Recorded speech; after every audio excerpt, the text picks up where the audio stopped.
అయ్యయ్యో!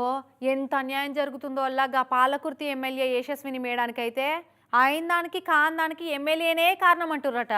సంబంధం లేని ముచ్చట్లలో ఇరికిచ్చి ఆగం పట్టిస్తుర్రట. చెప్పుకుంటే ఎంత దల్లడిల్తుందో చూసిరా పోర్రి. మీరందరూ కూడా చూస్తున్నారు కదా, గెలిచినప్పటి నుంచి మన నియోజకవర్గంలో ఏదైనా అది కొన్ని నేను చేసినారా అంటే నాకు బాధ లేదు, నేను చేసిన దానికి నేను పడనికి నాకు బాధ లేదు.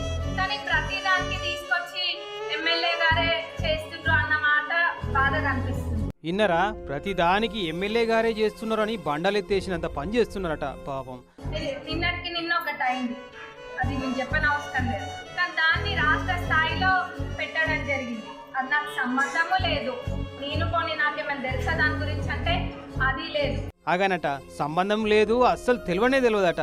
అదే నువ్వులా ఈ ఎమ్మెల్యే గారి మెప్పు కోసం తొర్రూరు ఎస్ఐ గారు ఈ సురేష్ అనే పిల్లగాన్ని సోషల్ మీడియాలో ఏదో కామెంట్లు పెట్టిండని 3rd డిగ్రీ పనిష్మెంట్ ఇచ్చిరని ఓ 4-5 వద్దుల సంది నడుస్తుంది కదా పంచాది. ఇక అయితే ఆ పంచాది నాకు తెలియదని మేడం చెప్పే ముచ్చట అన్నట్టు. అది మీ ఇంట్లో అట్లా అయితే మీకు బాధ అనిపించదా? మరి నేను కూడా ఎవరో ఒకళ్ళ ఇంట్లో అమ్మాయినే కదా. హగో కరెక్టే కదా అన్నట్టు ఎనుకున్నకి అన్నెట్లో ఉప్పుతుండో చూడు తలకాయ. బాగా కన్విన్స్ అయినట్టుండు మేడం చెప్తున్న మాటలకు. కానీ ఎమ్మెల్యే గారేమో నాకు సంబంధం లేదు అంటుంది. ఆ ఎస్ఐ గారేమో నేను ఊసబెట్టి మర్యాదగా చెప్పి ఇంటికి పంపినా అంటుండు. మరి నడవరాకుండా కూసోరాకుండా ఎవరు కొట్టిర్రో ఈ పిల్లగాన్ని, ఎందుకు కొట్టిర్రో కదా. ఏందోపో పిల్లగాడు పనిపాట లేక ఆయననే దెబ్బలు కొట్టుకుంటూ కావచ్చు. కానీ ఎమ్మెల్యే గారి ఎమోషన్ చూస్తుంటే మస్తు బాధ అనిపించిందట స్పీచ్ ఇన్నోళ్ళందరికీ.